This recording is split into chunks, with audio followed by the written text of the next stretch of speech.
آپ یار یہ اس کو ڈسکس کریں گے، لیکن آصف میرے خیال میں ہم بلوچستان اور کے پی کا ایشو وہ بھی بہت بڑا ہے، اس کو پہلے ڈسکس کرتے ہیں.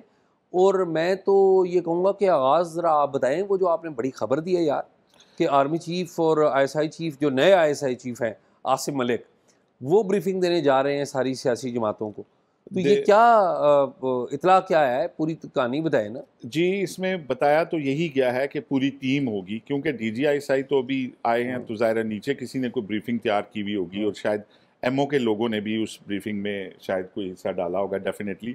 اور ملٹری آپریشن سے میری مراد ہے، ایم او سے مراد ملٹری آپریشن. ڈی جی آئی بھی ہوں گے اور ایم آئی کے چیف بھی دیکھیں ہوں گے. اس میں ابھی کیونکہ ڈیٹیل کے ساتھ نہیں بتایا گیا، لیکن یہ بتایا گیا کہ انٹیلیجنس چیف جو ہیں وہ ہوں گے، تو موسٹ پروبیبلی اس میں ڈی جی ایم آئی بھی ہو سکتے ہیں اور ڈی اس جی میں آئی ڈی بی جی بھی آئی لازمی بی بھی ہوں گے.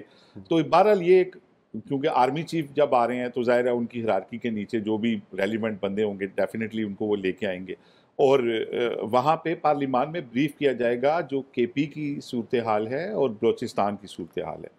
تو اعزاز اس کی امپورٹنس اس لیے ہے کہ ہمیں بعض ذرائع یہ بھی بتا رہے ہیں کہ ان صوبوں کے اندر جو بھی لا اینڈ آرڈر کی صورتحال ہے اس کی جو گریوٹی ہے اس کے اوپر بات ہوگی اعزاز، کہ وہاں پہ لا انفورسنگ ایجنسیاں مغرب کے بعد باہر نہیں نکل سکتی، بہت زیادہ چیلنجز ہیں، اٹیک ہو رہے ہیں بہت زیادہ بلک میں، اور جو خوارجی ہیں جن کو کہا جاتا ہے جو پاکستان کے خلاف کام کر رہے ہیں، فارن فنڈڈ یہ لوگ جو ہیں، یہ جو ہیں بڑی شدت کے ساتھ انہوں نے، اور کافی زیادہ کوانٹم ہے ان کے اٹیکس کا دونوں صوبوں میں.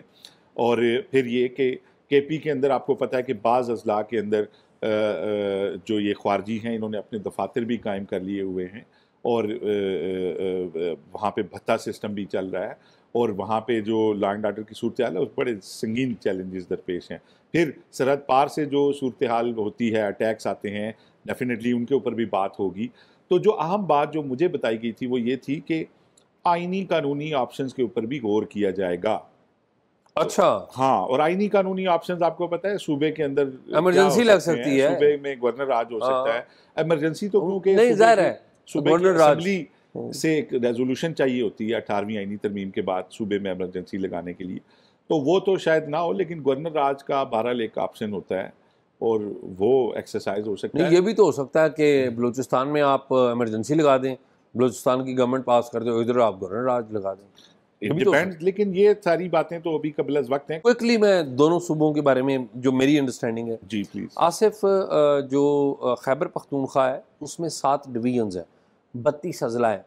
7 ڈویژنز اور 32 اضلاع میں سے 5 ڈویژنز ایسی ہیں، یعنی کہ آپ یہ کہہ لیں کہ 80% علاقہ، 85% علاقہ، 5 ڈویژنز ایسی ہیں جہاں پر حکومت کا اختیار عملی طور پر نہیں، ریاست کا اختیار، نہ پولیس نہ فوج، یعنی کہ وہاں پر یہ موجود ہے لیکن وہاں پر فیئر فیکٹر اتنا ہے کہ دن کو باہر نہیں نکل رہے.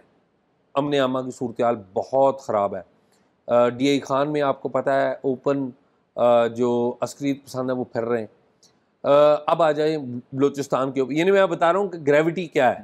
اعزاز ادھر ایک سوال بھی لے لیں میرا. دیکھیں آپ نے ابھی کے پی کی بات کی. جی کے پی میں مجھے یہ بتائیں کہ یہ شمالی وزیرستان، جنوبی وزیرستان، اس میں جو آپ کی ناردرن اور سدرن کی وہ جو آپ کی ایف سیز ہیں، اس کا کل فگر ملا کے کوئی 2.25 لاکھ بنتا ہے. ٹھیک ہے. اس کے بعد یہاں پہ 1 لاکھ کے لگ بھگ فوج بھی بیٹھی ہوئی، ٹھیک، پاکستان آرمی. اس کے بعد اگر آپ پولیس کو بھی اس میں شامل کر لیں تو کم از کم 35-40 ہزار پولیس بھی بیٹھی ہوئی. یہ ٹوٹل نمبر آپ کا 3.25 لاکھ تک چلا جاتا ہے. جبکہ رپورٹڈلی جو یہ خارجی ہیں، یہ جو دہشت گرد ہیں، یہ جو پاکستان کے دشمن ہیں، ان کا ٹوٹل نمبر جو ہے وہ 15,000 بتایا جاتا ہے. آپ اس کو اگر 25,000 بھی لگا لیں سیفلی تو ہماری لا انفورسنگ ایجنسیز تو 3.25 لاکھ بیٹھی ہوئی ہیں. یار یہ ان سے کیوں مینیج نہیں ہوتی ہیں؟ آصف 2 باتیں، اس پہ بڑی لمبی بات ہو سکتی ہے لیکن کوئکلی میں اس کو ریپ اپ کرتا ہوں. پہلی بات یہ ہے کہ یہ جو اسٹریٹجی ہے ریویو کرنے کی ضرورت ہے. یہ جو ملیٹنٹس ہیں، دہشت گرد ہیں، عسکریت پسند ہیں، یہ گوریلا وار فیئر پہ یقین کرتے ہیں، ہٹ اینڈ رن پہ، یا خود کو حملہ آور بھیج دیں گے. جبکہ جن فورسز کا آپ نے نام لیا، پولیس کا، فوج کا، ایف سی کا، یہ ساری جو ٹریڈیشنل وارفیئر کرتی ہیں، یعنی کہ ایک بریگیڈ یا ایک ریجمنٹ ہے وہ موو کرتی ہے، فوجیں آتی ہیں ایک جگہ رہتی ہیں، پھر وہ آپریشن کوئی انٹیلیجنس ملتی ہے، آپریشن ہوتا ہے، یہ اس کے اوپر بلیو کرتے ہیں. یہ تو بیسیکلی اس کا یہ تو انٹیلیجنس زیادہ اور ٹریڈیشنل وارفیئر کم، اور اس میں بھی پولیس سب سے زیادہ مضبوط ہونی چاہیے اور فوج اور یہ جو باقی ادارے ہیں ان کو نہیں ہونا چاہیے، یا منیمم ان کا پریزنس ہونی چاہیے. تو ہم تو آل ٹوگیدر ایک ڈفرینٹ کر رہے ہیں نا. تو یہ آئی بلیو کہ اس جو میٹنگ ہے اس میں آئی بلیو کہ یہ باتیں وہاں پر بھی غور ہوں گی. اور آپ نے مجھ سے پوچھا نہیں لیکن میں آپ کو بتاتا ہوں کہ میں نے آپ کو بتایا 7 میں سے 2 جو ڈویژنز ہیں وہاں پر 7 میں سے 5 تو کنٹرول میں نہیں ہیں، حالات خراب ہیں. 2 ڈویژنز ہیں جہاں پر امن ہے کافی حد تک، ہزارہ ڈویژن اس میں ہوگا، ایک ہزارہ اور دوسری مردان. اور یہ دونوں وہ جگہ ہیں جہاں پر سیکورٹی فورسز موجود نہیں ہیں ہماری. یہ جہاں پر موجود نہیں ہے وہاں پر امن ہے، اور جہاں پر موجود ہیں وہاں پر صورتحال آپ کے اور میرے سامنے ہے. تو آئی بلیو کہ ریویو کیا جائے گا، اسٹریٹجی ریویو کیا جائے گا، اور یہ اسٹریٹجی ریویو پارلیمنٹ نہیں کرنا ہے اور ان لوگوں کے ساتھ بیٹھ کے کرنا ہے. ظاہر ہے ملٹری کی بھی ایک انپٹ آنی چاہیے، انٹیلیجنس کی بھی ایک انپٹ آنی چاہیے جو ضروری ہے، لیکن جو اصل فیصلہ ہے وہ پولیٹیکل انڈرسٹینڈنگ کے ساتھ کرنا ہوگا، کیونکہ یہ مسئلہ پولیٹیکل ہے. پولیٹیکل مسئلہ آپ کا ٹھیک نہیں ہے، اس کی وجہ سے یہ لا اینڈ آرڈر کا مسئلہ پیدا ہوا. پولیٹیکل مسئلہ یہ کہ طالبان کو ڈیل کرنا لا اینڈ آرڈر کا بعد میں، پولیٹیکل پہلے ہے. آپ نے ڈیسیجن پولیٹیکل کرنا ہے. لیکن اعزاز اس میں بھی آپ یہ دیکھیں نا، اب آپ مردان ریجن کی بات کریں، مردان آپ بالکل ساتھ ہی چرسدہ ہے. بالکل آپ کو یاد ہوگا ہم نے یہاں سے ہمارے ایک پولیس افسر گئے تھے مسعود بنگش، جی ہم نے بڑا ان کا ذکر خیر کیا تھا کہ سندھ میں انہوں نے بڑے کارنامے کیے ہوئے ہیں، ڈاکو مارے ہوئے ہیں، یوں کیا ہوا ہے، وہ دہشت گردوں سے لڑے ہوئے ہیں. وہ چرسدہ گئے ہیں اور وہاں پہ جب وہ آئس بیچنے والوں کے خلاف ایک کمپین لانچ کرتے ہیں تو ان کا تبادلہ ہوتے ہوتے رہ جاتا ہے. اچھا، تو اس کو بھی تو دیکھنا ہوگا نا کہ اسٹیٹ کہاں پہ کھڑی ہے. اسٹیٹ اپنے جہاں پہ ہم کہہ رہے ہیں کہ حالات بہتر ہیں، وہاں پہ اگر یہ کون لوگ ہیں جو آئس بیچنے والوں کے ساتھ کھڑے ہیں، اس کی تحقیقات ہونی چاہیے. آصف مسئلہ پتہ ہے کیا؟ ہاں، کے پی کے گورنمنٹ کا تو مسئلہ یہ ہے کہ اپنے افسروں کے ساتھ کھڑی نہیں ہوتی. ایک افسر تھے کے پی کے، یہ عمران خان صاحب کی جو وزیر آباد والا جو اٹیک نہیں ہوا نومبر 2022 میں، یاد ہے نا؟ اس کی جی آئی ٹی میں وہ افسر تھے، انور شاہ ان کا نام تھا، گریڈ 18 کے پروونشل سروس کے. ان کو انہوں نے آئی او تھے، یہ کے پی کے گورنمنٹ نے ان کو بلایا. یہ عباسی صاحب ہیں نا، ان کے مصدق عباسی ایڈوائزر لگے ہیں کے پی کے گورنمنٹ میں. ان کو کے پی کے گورنمنٹ نے بلا لیا، اب ان کو ریکویزیشن نہیں دے رہے، یعنی کہ جوائننگ نہیں دے رہے. ریکویزیشن کر لی، جوائننگ نہیں دے رہے، اور جو وہاں پر موجود ہیں ان کے ساتھ بہت برا حال ہے. یعنی کہ یہ اپنی جو جن لوگوں نے آپ کی جو جنگ لڑنی ہے نا، وہ کون آپ کا افسر لڑتا ہے؟ انتظامیہ کا اور پولیس کا. آپ اپنے افسروں کا حال دیکھ لیں کہ آپ نے مسعود بنگش کی بات بتا دی، وہ بڑا ٹیلنٹڈ افسر تھا، بڑا اچھی یہاں پر کام کرتا رہا. لیکن اس کا پروب ہونا چاہیے کہ انہیں دباؤ کون ڈالتا ہے. دیکھیں، ایک آپ ہمارے سماج میں جس طریقے سے منشیات پھیلا ہوا ہے، اس کے خلاف اگر کوئی افسر آ کے اٹیمپٹ کرتا ہے تو یہ کیا اس کی انکوائری نہیں ہونی چاہیے کہ ان افسروں کو کون دباؤ میں لیتا ہے؟ بالکل ٹھیک بات ہے، بڑی زیادتی والی بات ہے. یہ میرے خیال میں جو ٹیررزم کا براڈر ایشو ہے نا، یہ ہے لڑنے والا پولیس کا. یہ جو نیکٹا کا ادارہ بنایا تھا، نیکٹا کا کانسیپٹ کیا بنایا تھا؟ National counter terrorism authority.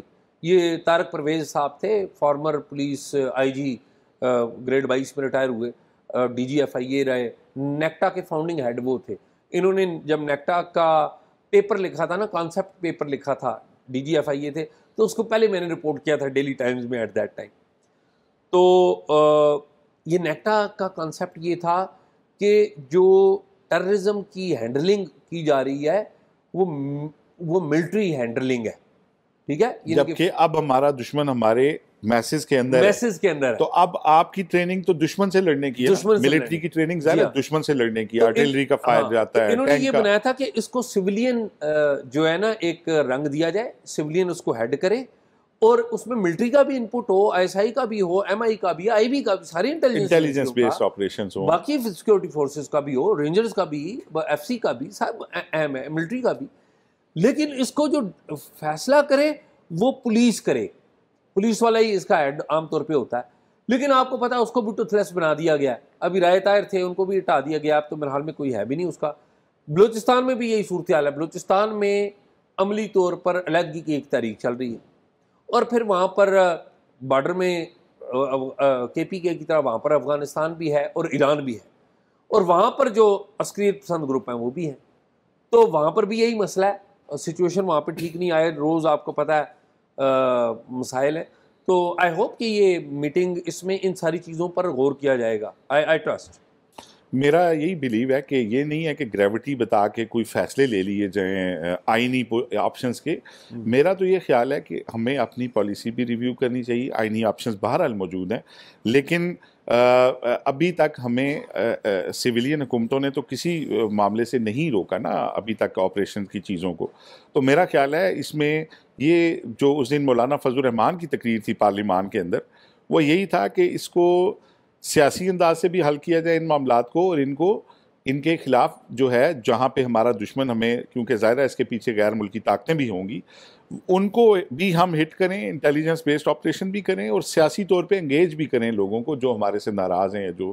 تو میرا خیال ہے اسی صورت میں کوئی ایک بہتر اسٹریٹجی ہو سکتی ہے, کیونکہ اب یہ طالبان آپ کو پتہ ہے اعزاز ایک بڑی مشکل لڑائی کے بعد ہم نے نکالے تھے, اور وہ جس طریقے سے واپس آئے ہیں وہ پھر ایک اس میں ایک ہماری سائڈ پہ یہ غلطی ہوئی ہے کہ ان کو واپس جو آنے دیا گیا. تو اب ان کو دوبارہ جو اب ہم نے نکالنا ہے, تو اس کے لیے ہمارے پچھلے ایکسپیرینس کو بھی استعمال کرنا چاہیے, اور اس کے ساتھ جو ہماری لڑائی ہے وہ دونوں طرف سے ہونی چاہیے, سیاسی انگیجمنٹ بھی ہونی چاہیے اور نیچی لڑائی بھی.